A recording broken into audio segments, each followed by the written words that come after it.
back to Torment. Finally, into Circus Cliffs. Let's explore. Fine. What's going on over here? Ian the Overseer. All right. It's sad, but what can you do? Such cruelty. What is happening here? Yes. Now. They raised their hands as if from a sea of blood and climbed to the House of the Sun. Overseer, what's happening here? A stout, middle-aged man stands atop the execution platform.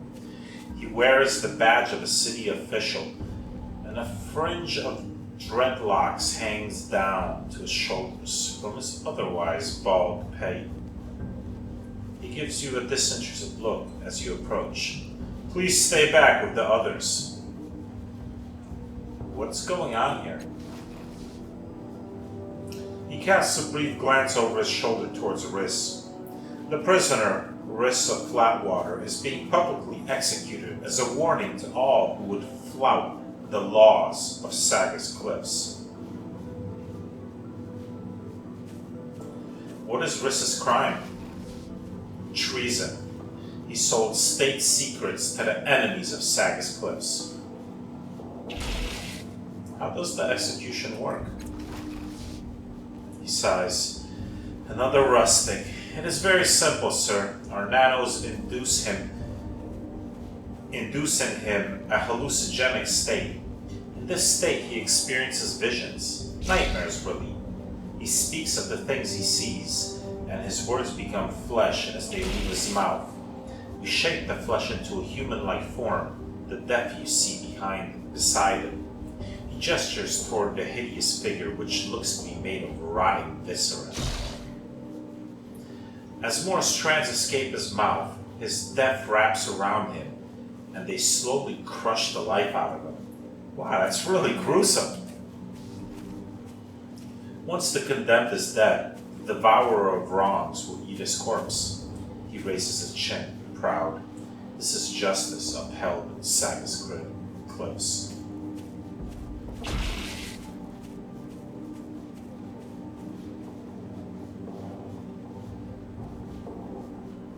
What do his words mean? He shrugs. Some believe there is wisdom to be gained from the rantings of the condemned. I have never gleaned any. Others say that the torment of the condemned means nothing, but it deters would-be criminals from committing offenses of their own. I have never noticed that to be true either. Why does the devourer of wrongs eat executed criminals? He smiles grim. He is of the Dendra O'Her, who suck the memories of the dead from their marrow.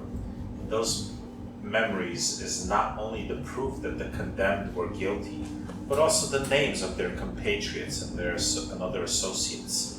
Many an accomplice has been found out in the belly of the devourer. I'm sure Riss wasn't working alone. We'll find all his friends soon enough.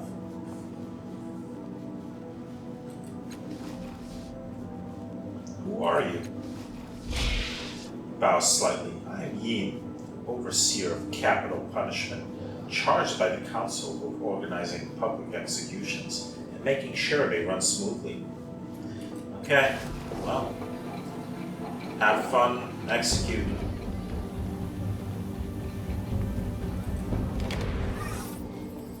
This man stares at the execution in utter horror. He cannot look away. No crime deserves such a punishment. How can this be allowed? Why is everybody watching this? They are animals. They find pleasure in cruelty.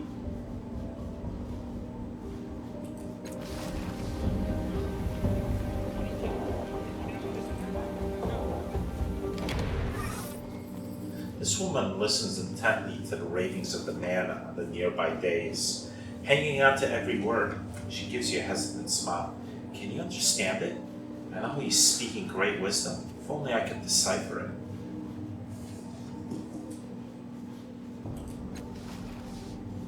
She shudders. Most are only thrill seekers and the morbid curiosity, but some of us gather to hear the words of the condemned. They are said to contain the most sublime truths, for they are born from dreams of death. We listen and try to understand their meaning.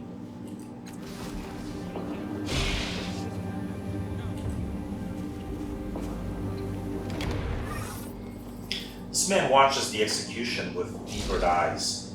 He shakes his fist. Traitor! Traitor to the city! As you approach him, he gives you a savage grin. Nothing better than seeing a traitor die, aye?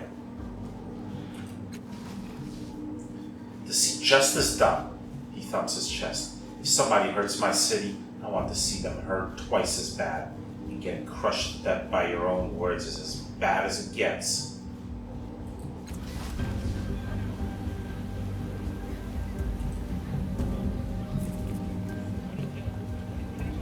Can't talk to them.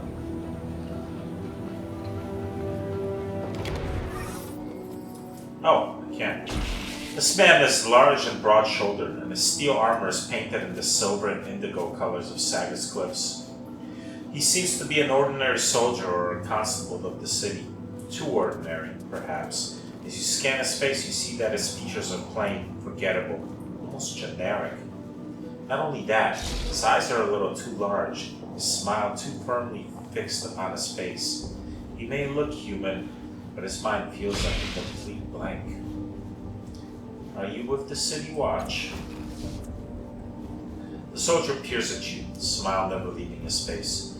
You must be a stranger to this city, perhaps from one of the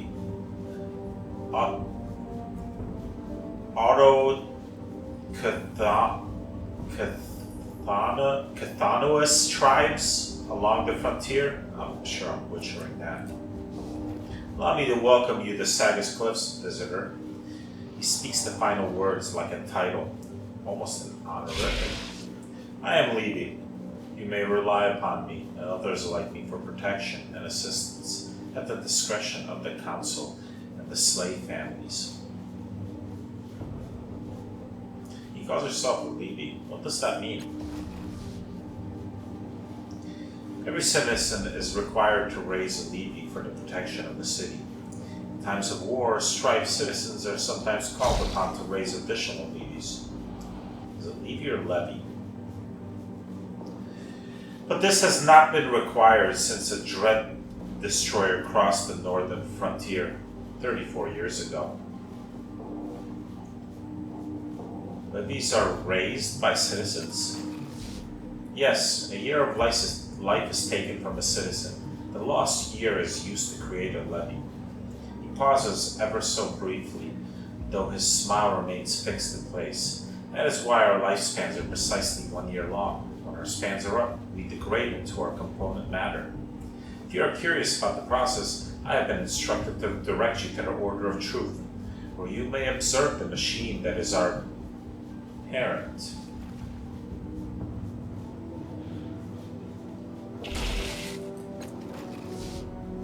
If you saw the face of this man on the streets of a city, you wouldn't glance at him twice. His features are utterly ordinary and forgettable. Not too ugly, not too handsome. It is indeed almost like he is an average of many thousands of men. Their idiosyncrasies and imperfections merged into a bland middle ground. The exceptions, of course, are the eyes, which are just a bit too large for the face, and the fixed, ever-present smile. Taken together, the man's features give you a vague sense of unease. Who are the council and the slave families? Do they govern the city? Indeed so. Each slave family sends one representative, usually the head of the family, to sit on the council. We are required to follow their commands.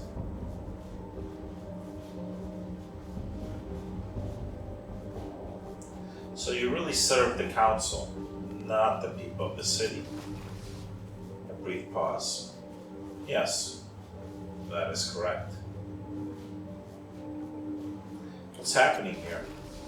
An execution for treason ordered by acclamation of the council. The condemned man is guilty of selling state secrets to a foreign power. I'd like to go up on the platform. I'm afraid this is not permitted during an execution. Levy's smile never falters. If you wish, you may appeal to the official in charge. He points to the stocky man who stands at the projecting edge of the executioner's platform, dressed in indigo finery.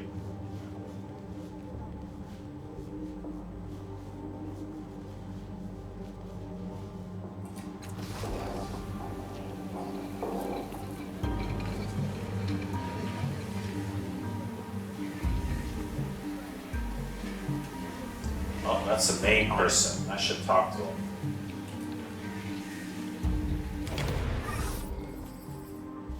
Pacing the edges of the crowd is a paunchy old soldier with swaggering stride. At the moment, however, his jauntiness seems overshadowed by worry, and he alternates between watching the execution and searching the crowd as if looking for a miracle. Then his eyes light on you. Never seen his face before. This might be just the break I need. Interesting. I say, you look like someone who believes in justice. How'd you like to help a poor soul wrongfully condemned? What kind of help do you need? I don't need anything, but my friend there on the platform is dying. The nightmares his executioners have induced in him spill from him with every word he speaks and wrap around him like a snake. He glances at the execution. I know there are but a few strands around him now, but in a few days' time, they'll choke the life out of him. I cannot imagine a more horrible way to die. I agree with you on that one. He pauses. Well, that's not true. I have an imagination that would shame a sailor. He leans in.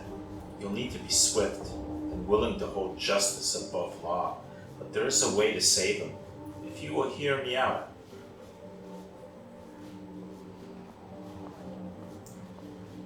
Who are you, by the way? Captain Lancham Tibir, retired, he says with a little bow. Extremely retired. Once a soldier of fortune, now it's plaything. He takes another look at Riss. My story can wait. Saving Riss's life comes first. Why is your friend being executed?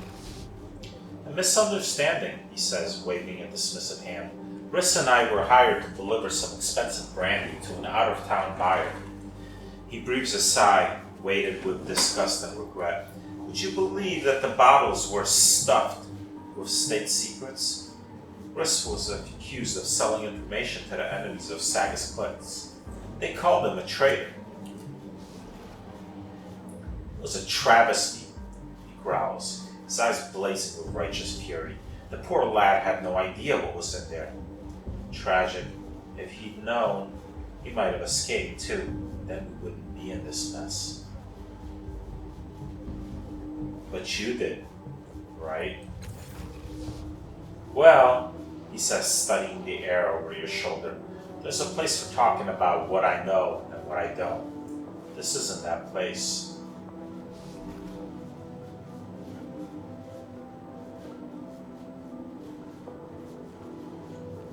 Why are you helping Riss? It's a friendship. Is friendship not reason enough? He declares. Then his shoulders sag and he hangs up his head. Actually, truth to tell, there's more to it than that. I'm partly to blame for him being up there. Guilt's a strong motivator, eh? Not to mention if it's true that this eater guy right here, he'll be able to find out that Tibir is an accomplice. So he's probably looking to save his own skin. I want to talk to your friend. Are you mad? Tibir sputters. It's an execution. He's surrounded by levies. They won't let you near him. And even if they did, he's out of his head. You get nothing but gibberish from him. And if he doesn't speak gibberish, no, best to assume it's gibberish. You still want to try. Tibir holds up his hands. As you wish, just don't say I didn't warn you. Levies are not to be trifled with. Maybe, maybe not. So, what is your plan? A simple one, but it requires nerve. Listen, he lowers his voice. It would be nothing for someone of your noble demeanor to masquerade as a city official and ask the council clerk for an archived copy of an old stay of execution. Once you have it, I'll write out a fresh one and add Riss's name. Then we'll present it to the overseer here, and poor Riss will be set free. He spreads his hands. There you have it. A foolproof, risk-free plan.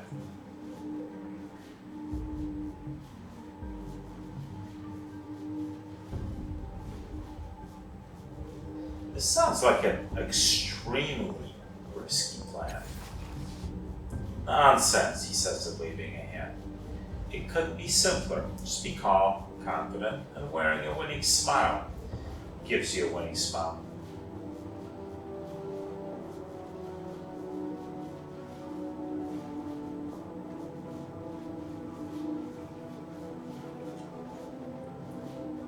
Where do I find the council clerk?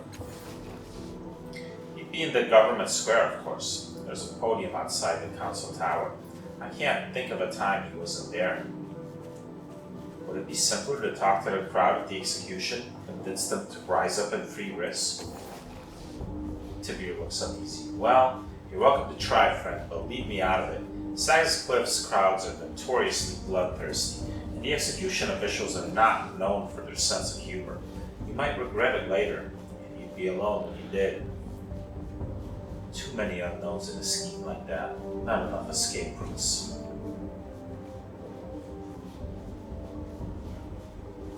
I don't know if I want to help him. This guy seems pretty damn shifty. At the same time, this is a really horrible way to kill somebody.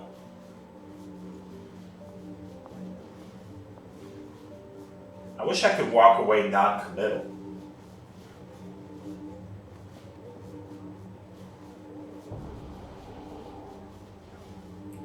I'm not gonna do it.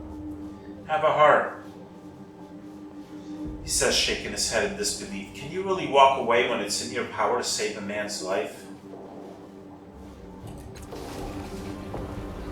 I could always talk to him later again.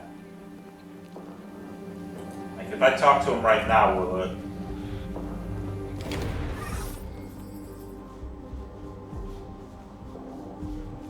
Have you changed your mind? Okay, so I can come back to him and pick this back up. Without doubt. But I'm not committing to that just yet. I mean, I could always say I'll do it and not do it. Allow me.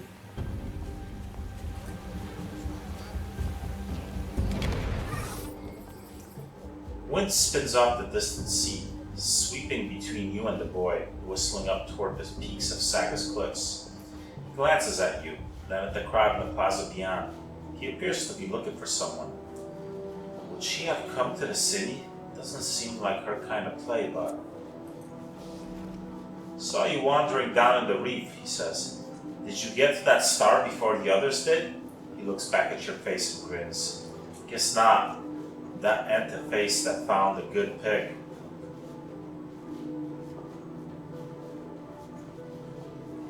A lot of people went looking for the star, did they? I got blue tide. Okay. Nah, not too many. Gotta be a carper to go down to the reef. That place is haunted. But despite his hard words, his eyes settle on yours, studying, deciding. His mouth settles into an irritated line. Look, he says, running a hand over his stubbled skull. You hide it well, but I can tell you're new here. I am trying to offend you, but I don't like leaving folk new to Sagas on their own. If you have questions about the city, or Circus Minor in particular, I'll answer them, free of charge. Of course, looks like you already have a guide, he says, nodding at Kalistej. Kalistej. Why is this freshie traveling with her? She scares the Tulok out of me. Tolk out of me. Hello, dear, your companion says politely before turning to you. Otero knows his city better than almost anyone. It's quite unlike him to give anything away for free, let alone this terribly valuable advice. Do take him up on his offer. Nice of you to say, Otero says, eyeing you. Well?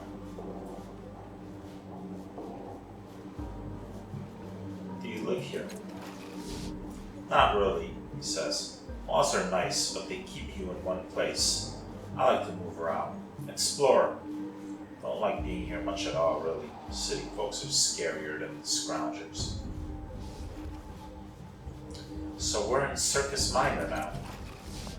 Yeah, the heart of the city, he says, folding his arms. The levies and politicians will tell you that Government Square is the center of Saga's cliffs, but they're not thinking right. He spreads his hands, framing the plaza. When folk come to Saga's, they come here.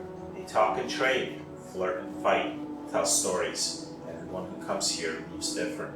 His hands fall. Anyway, what do you want to know? What's happening on that stage?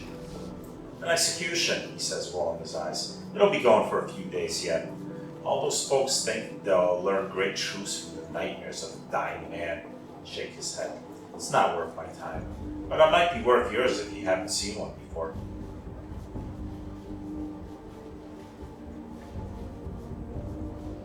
Does anyone around here know how to fix complex machinery?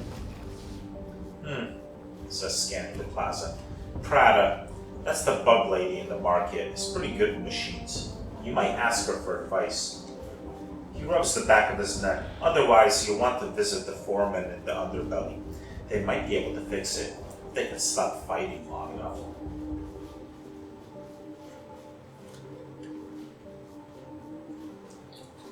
What are you doing here anyway? Just got back from a scrounge, he says. I'm here trading salvo for supplies before I set out again. Enjoying the sights, you know. His eyes sweep the crowds again. Where would she have gone if she came here? And why? Who are you looking for? He flinches, then glares at you. At first, it seems like he's not going to answer.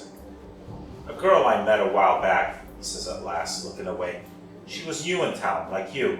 I'm just wondering what happened to her. If she's okay. He swallows. Anyway, you have any other questions? It didn't look like she broke camp. More like she left in a hurry.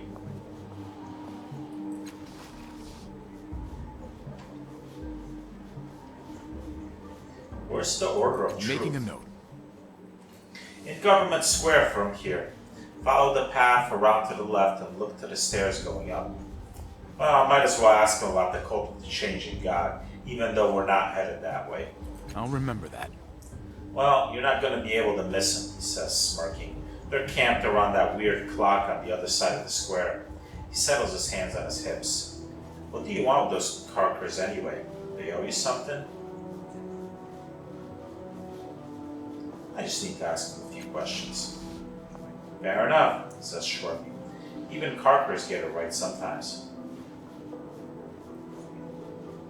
What can you tell me about this city?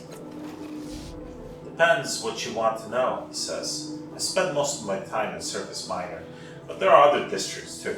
Government Square, Cliff's Edge, the Underbelly, and Caravanserai. He scratches his chin. There's also the Reef of Fallen Worlds, but you've already been down there. Tell me about the Reef of the Fallen Worlds. Only carkers, slavers, bullies, and diggers desperate for scrounge go there. Coughs. And you, of course. He stares past you down the winding steps. Besides, folk think it's haunted by ghosts from the previous worlds. I've seen enough down there to agree with them. But you don't need me telling you what it's like. You're lucky you didn't get robbed on your way back. Or worse. He eyes you expectantly.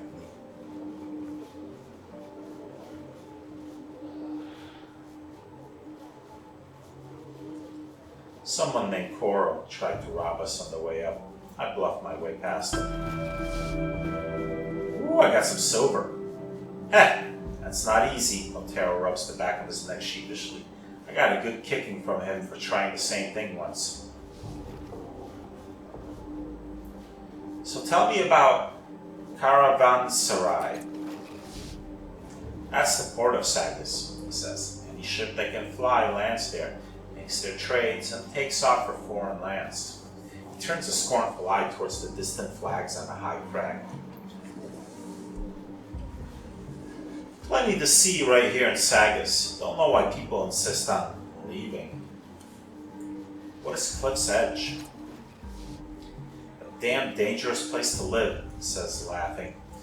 Folks build their houses out on the ledge, over the sea, and everyone gets upset when one of them falls. Sighs.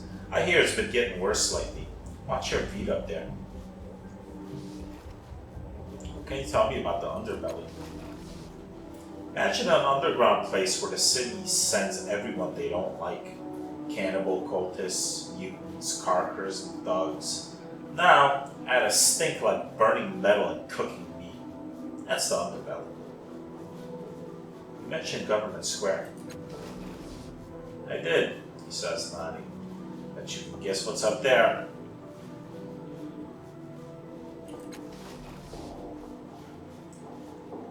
Where can I find a place to sleep around here? The cult of the Changing God might let you sleep in their camp. Or you can try Tranquility's Rest in Caravanserai. So you don't have a home? Don't need one, he says. I carry my life with me. He pats his bags. Right, well, thank you, Otero, that was helpful.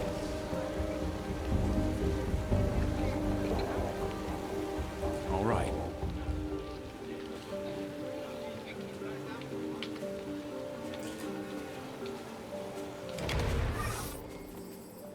In the shadows cast by the folds of this merchant's cowl, you glimpse hints of verdant chitin and amber mandibles erupting from a pale human flesh.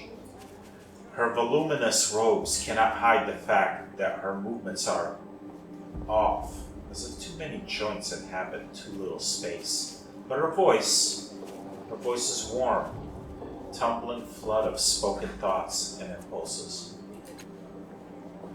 A fair afternoon to you. Warm, isn't it? Something begins humming in one of her many pockets, and her brilliant, multifaceted eyes look her toward an invisible point in the distance. Well, not as warm as it could be, but this is the warmest minute of the week by a considerable margin.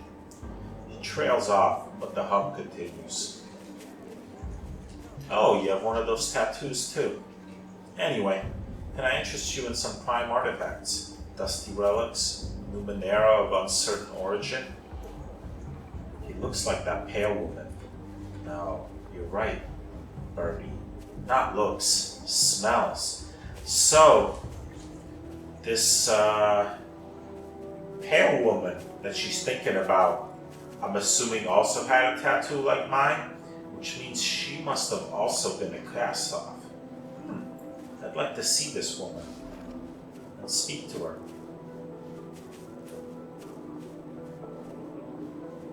I've never visited this city before. Can you tell me about it? No, she laughs. That sounds like a cloud of insects taking flight. I'd do better than that. Tell me anything about this place that worries you, and I'll make it better. That's a guarantee. We do love to help, don't we? Around the...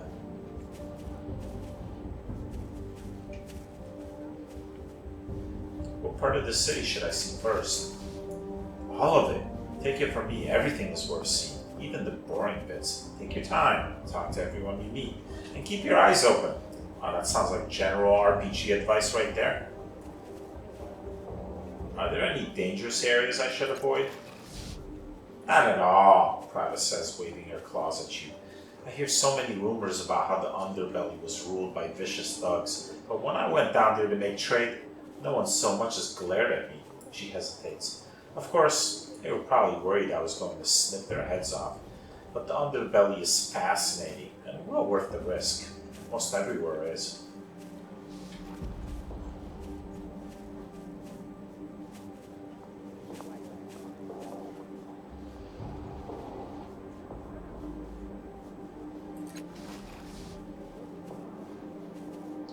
I'm looking for someone who can repair a complex machine. Can you help?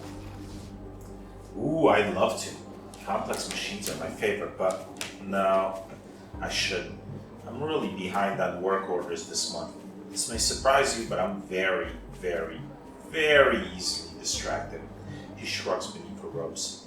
You're better off with someone else. Sorry. You said someone else had my tattoo. Ooh. Oh, right. A pale lady. She wanted me to fix an artifact of hers, but I couldn't make any sense of it. And that is rare, believe me. Prada sighs. I felt sorry for her, to tell you the truth. She seemed sad, like she'd lost something and was never going to get it back. She wouldn't say what she'd lost when I asked her. I know I could have helped. You appear to be transforming into an insect. I know, isn't it fantastic? I think it might be caused by the intermingling fields of the Numenera I used to organize my thoughts. Or the ones I'm selling. Maybe all of them. You never know how a variety of ciphers will interact with each other. They are such fun. Tell me about the Numenera you used to organize your thoughts. Oh, it's simple. Sort of. Gotta post 3 tiny Numenera from her robes, a buzzing bird figurine, a green music box, and a circular spring. I have too many thoughts. If I tried to hold them all in one brain, I'd just stand and drool, you know? So each of these have a slightly different purpose. Which one would you like to hear about? The bird. Birdie's pretty simple. If I'm running with a great thought I don't have time to complete, I shunt it to her so she can pick it back up later. She does make everything smell like berries, though. The music box. Jade Fox is a tough old lady. If I'm rolling with a more complex line of thinking, I bring her up and she chomps the individual ideas and feeds them back to me. I try to use her as little as possible because she gives me headaches. No, what's the opposite? Head eases? Prada frowns. Anyway, they're worse than headaches because you can't go around thinking everything's alright. It's bad for your health.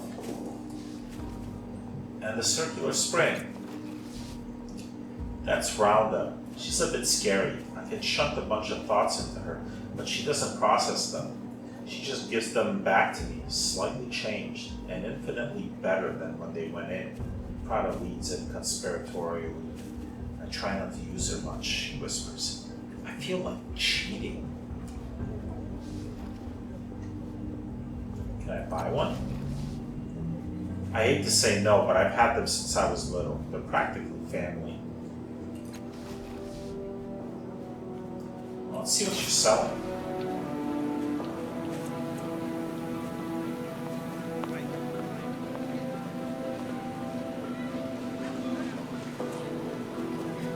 What does she have?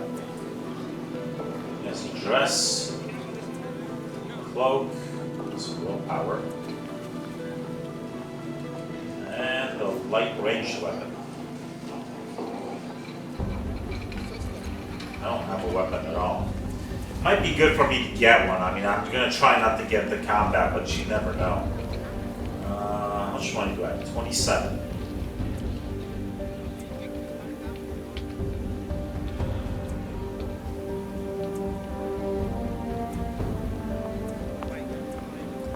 It doesn't look like I can afford any of this.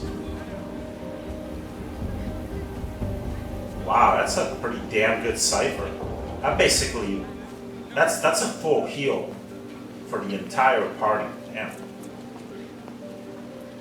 Dart. Cipher. So these are all ciphers.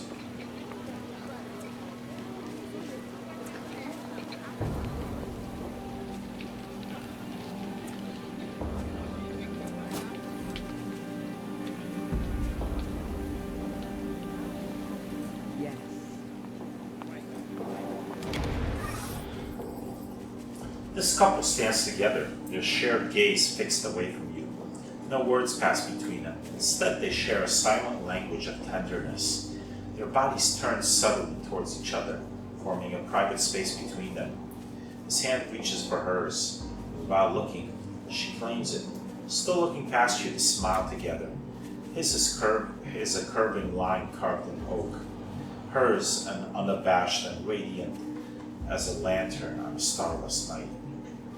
He's so beautiful. I do hope we'll weave a good home for him.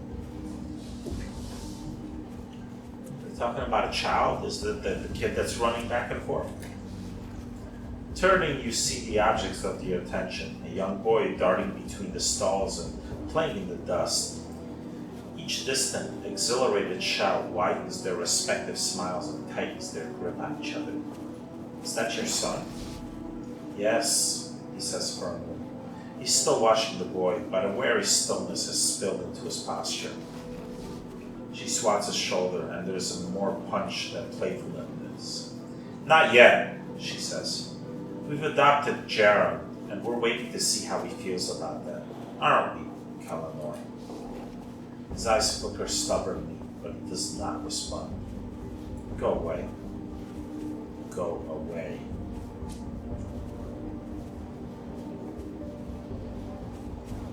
Why did you decide to adopt? Well, Kalanor and I, we've been together for how long? Years. Kalanor says, a glint in his eye. Let's see how long this one lasts. And we knew we wanted children, so we tried and tried. We tried a lot. Some days I barely had time to put my clothes on before Kel took them off again. Interesting, go on. Asha raises her eyebrows but continues. Well, there was poor Kel practically falling asleep on the ship, forgetting his trousers half the time, and me with nothing to show for it but glow on my cheeks. Clearly, we were working with a barren field. So one of them or both of them are infertile, okay, or faulty seeds, Kelmore adds, deadpan. Does run in the family. So we decided to find a child who needed a home rather than getting old trying to make her one of our own, Paja says. That answer your question? More than adequate. I'm not going to push it for details. I thought so, Paja says with a wide grin. We get asked this question a lot. And finally, we found that being explicit about the process made the questions just melt away. So what brings you here? Sharon likes it, Kalanor says. The stern expression around his eyes softens somewhat. We don't have much time between shifts, Pasha explains. Our money to spend on fripperies. So we bring him to the market when we can and watch a play. It's better than a night at the theater. Kalanor raises their clasped hands and kisses her bruised knuckles. All right, I'll leave you alone. Sculptor, there's a couple merchants. I'm going. These seem like generics merchants. Do they actually sell anything, or I'm ready. Seem like it?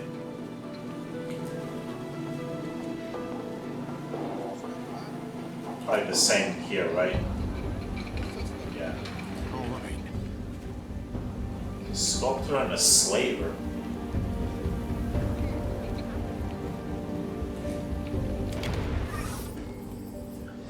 This portly man's cracked and bleeding hands are always moving, picking fretfully at his thick lips, running through his thinning hair, or molding aimless shapes in the air. His clothes are marked with paint, dust, dried blood, and clay. His eyes brim with frustrated tears as he studies the strange and familiar sculptures arrayed about him. A soul like slivers of ice, he mutters, fingertips long, shriveled, sharp, screams, trapped in flesh. She holds him in place. She's killing him. He's not looking at her. Why? Why isn't he? Afraid? No. He claws absently at his sparse beard. What am I not seeing? What am I missing? Who was he? What was he feeling? Without that, I can do nothing.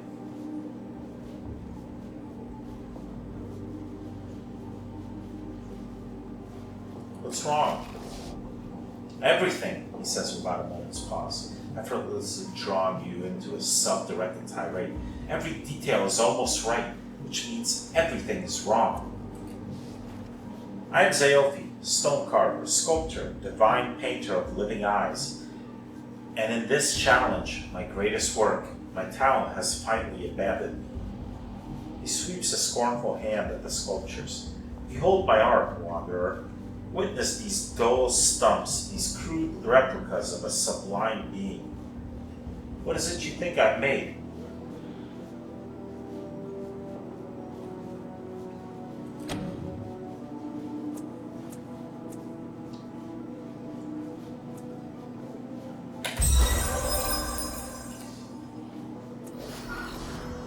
You stare at the sculptures. Your memories flow into its sweeping curves, teasing you with what you've seen in your short life and beyond. Yes, this towering thing is the true form of the creature that pursues you. Zaofi has sculpted the sorrow. You don't realize that you've spoken aloud until you hear Zaofi's gasp and see the tears in his eyes. Yes, sorrow, or even grief, is present in the work. I feel it, but where? I cannot pull it from the stone. I saw this creature on a cold night not long ago. Smoking coronas of blackened light drew me to my window, Zaofi says, shaping the scene with his palms. And there, on the street below, was she, gripping a man in her talons. Before my very eyes, she ripped his essence from him, leaving him a steaming husk. He drops his hands. But what do you care? You don't grasp the importance of capturing such a subject.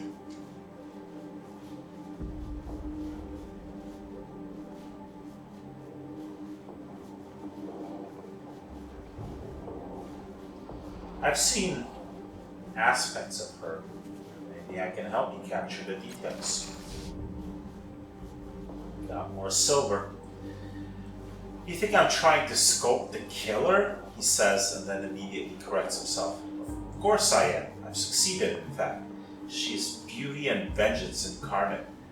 What artist worth his metal couldn't capture such a being? Zaofi clucks his tongue. But she doesn't need to be remembered. How could anyone forget such a lethal creature? No, the source of my ruin is this damnable man. Zaofi points a trembling finger at the faceless human cradled in the statue's talons, a charred, oddly familiar pattern etched on the stone head. He stares eternity in the face and did not blink. But he will be forgotten unless I capture him here.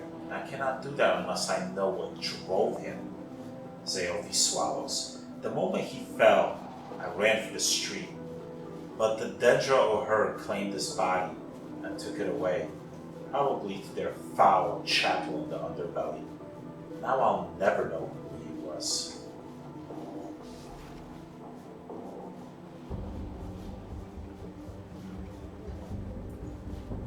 Tell me about the Dendra O'Hur. They are a cult and a curse, Zaofi says. They would have you believe they exist to preserve the great works of humanity, to celebrate life. You may even believe them until you smell their breath. The truth is that they squat in the underbelly chapel, eating corpses and claiming it gives them power.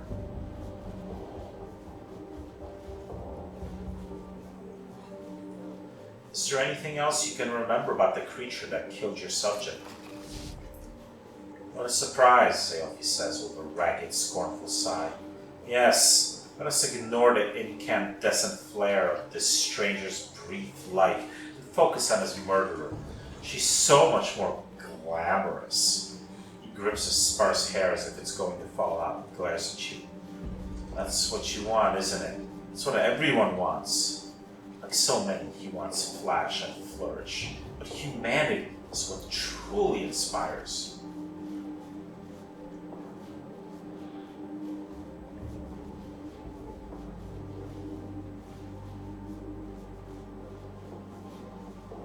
No, I want to see this moment fully, to understand why it inspires you so much.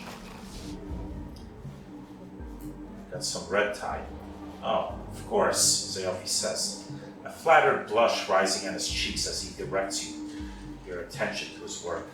I captured her as I saw her, perfectly. See the dexterous, overlong fingers, the flesh formed of shrieking prey. But there was more to that moment than even I could capture here.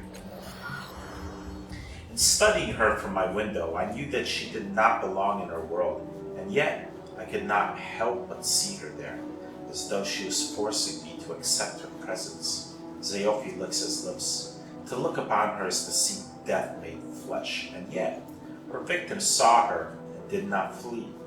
Why? What granted him such bravery when we lesser creatures cower at the coming of the night? How many statues of this being have you made? Ha! If only my efforts could be limited so. I've sculpted that blasted moment in marble, granite, and clay. I've painted it in oil and blood. It even follows me into sleep, where I weave the scene from clouds and dream stuffs. A frustrated tear rolls down his cheek, even those were flawed. Well, if I learn anything about your subject, I will let you know. I'll remember that. Alright, cool. I got myself a quest. Nice. Alright, well, I think we'll leave off here and maybe talk to the slaver. I'm imagining the slave. Maybe I can purchase the slave. Probably not with what I have right now, but probably won't hurt to inquire about it.